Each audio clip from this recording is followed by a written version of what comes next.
Sa bibig mismo ni Sara Duterte, lumabas ang sinabi niya na wala na sa ating bansa itong si Harry Roque sa kanyang nagdaang press con. Grabe talaga, no? Pag ma-impluensyang tao dito sa ating bayan ay madaling makalabas sa ating bayan na hindi dumadaan sa Bureau of Immigration. Ito ang nangyari kay Harry Roque na alam naman natin ay merong warrant of arrest sa mababang kapulungan na hindi niya pinansin at ngayon nga sinasabing nasa Abu Dhabi na siya sa UAE at nagbigay pa ng kanyang mensahe sa social media. Ito talagang si Harry Roque, isang batikang abogado at dating human rights lawyer, pero nandikit kay Digong Duterte ay nasira na niyang kanyang pagkatao dahil masyado itong nasilaw sa kinang ng salapi dahil itinuturo itong protektor ng mga illegal na pogo dito sa ating bayan. At ang kanyang sinasabing mastermind ay si Digong Duterte. Nakasama rin sigurado dito si Sara Duterte. Ang sabi ng mga netizen, paano nga ito nakalabas ng Pilipinas? Ang sabi nga nila, itanong nyo kay Sara at alam niya kung paano nakalabas nga itong si Harry.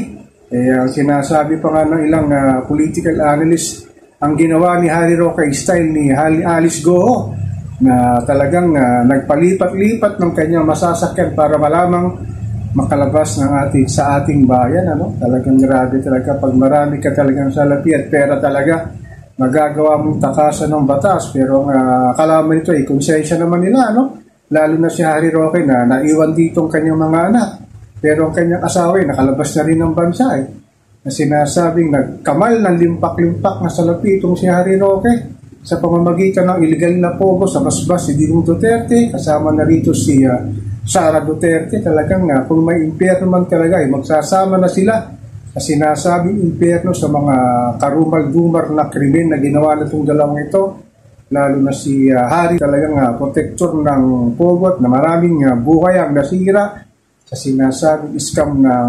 cryptocurrency, sinasabing human trafficking at mga love scam pa na kaugnay sa pagpatakbo ng illegal na pogo dito sa bansa natin, na talagang kumalat ito ng nanungkulan si Digong Duterte sa kanyang 6 na taon bilang presidente ng Pilipinas. Talaga nagkamal ito ng limpak-limpak na salapi, lalo ng pamilya Duterte kasama si Sara at itong kanilang abogado na si Harry Roque, naging spokesperson pa ni Digong ito ngayon talaga, nung araw talaga masyadong mataas ang kanyang pananalita, lalo na sa media, sa social media, sa mainstream media. Ngayon talagang patakbo-takbo na ito sa ibang bansa. Hanggang kailan niya kaya ito gagawin? Nakakalungkot lang talaga, na talagang sa kinang ng salapi nakakalimot ng kanilang kinasabing prinsipyo na hindi masabi kung bakit niya ito nagawa. Siguro talaga ng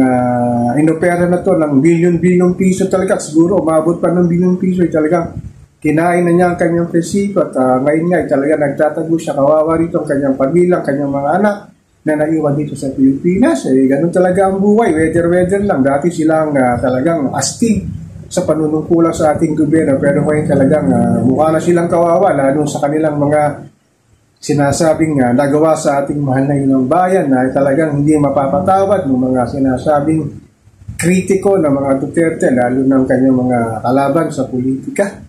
So ako po si Papa Ken, patuloy po akong magmimiron, magmamatyak dito sa pang-araw-araw na kaganapan dito sa ating buhay, sa ating mahal na inang bayan.